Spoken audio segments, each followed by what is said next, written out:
Dalawang pulis sinaksak matapos ang drug by bus operation sa bayan ng La Castellana, Negros Occidental. Isa patay, isa sugatan. Katropa natin sa balita, Wendell Balinario ng XFM Bacolod.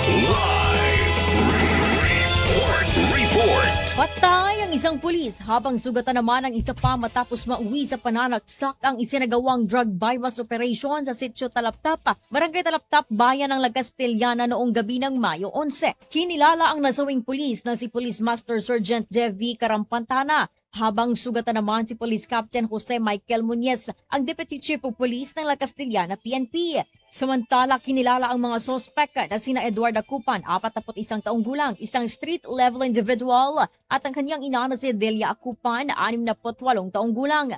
Ayon kay Police Major Romulo Gipelango V, hepe ng La Castellana PNP, nagsasagawa ng drug bypass operation laban kay Edward Acupan ang mangyari ang insidente. Batay sa investigasyon, sinaksak umano ni Edward si Police Master Sergeant Karampantana sa dibdib matapos itong makakuha ng patalim habang nagkakagulo sa operasyon. Agad namang rumesponde ang mga kasamahan ni Karampantana at Muñez kung saan napag-alamang nabaril si Edward at tinamaan sa magkabilang kamay.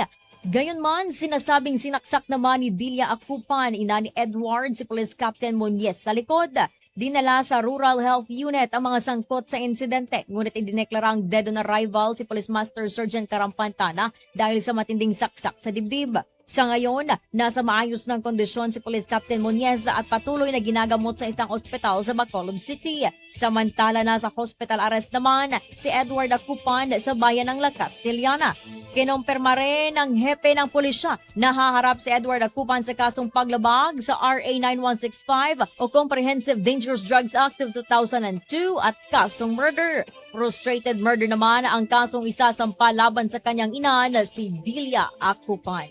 Mula rito sa 103.9 XFM Bacolod, para sa nagkakaisang Pilipino sa Pilipinas, ako si Katropang Wendell Balinario, XFM News. Cellphone Plus Gold, mapalit sa mga butika sa inyong lugar.